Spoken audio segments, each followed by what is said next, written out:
guys! Today is another unboxing of this item. I'm very excited na dumating na yung aking order. This is a card, guys.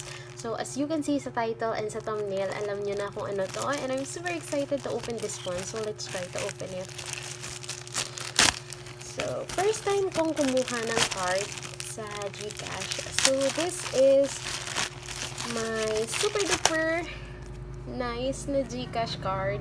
So, I'm super excited for this one, guys. First time ko siya. Sobrang tagal na nito sa akin, around 2 weeks na. And hindi ko pa siya ino-open kasi I'm waiting for the perfect timing na ma-unbox to. So, I wanted to document this one para ma-share ko din sa inyo. So, I'm super excited to use this Gcard Visa. Dahil Visa siya, so we can use it anywhere. Basta as long as merong ATM machine. So, ayan. Nandito na ang Gcash card mo. So, sobrang hassle-free yung pagkuha ko ng Gcash na to, guys. So, in-order ko siya online sa Gcash app. So, here's my Gcash card. So, ayan. Visa card siya. And I have a name on it. So, ayan. Sobrang social. Hold on. So, ayan. Ito yung aking mga details. And I'm just gonna hide my CV. So, mahirap na. Sobrang social naman. Sobrang social naman, Gcash.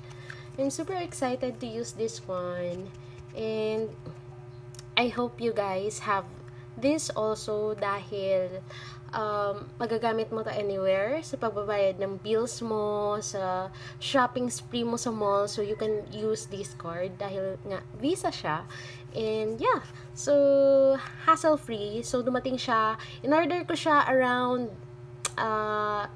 December and dumating siya after 2 weeks. So, very convenient dahil babayaran mo lang siya for around 250 and di-deliver nila to sa inyo right into your doorstep. So, kailangan mo lang mag-present ng valid ID card para i-release nila to. So, that's it for today's video, guys. I hope you guys did enjoy the way I share my unboxing video with this Gcash card. So, thank you guys so much for watching. Bye! Peace!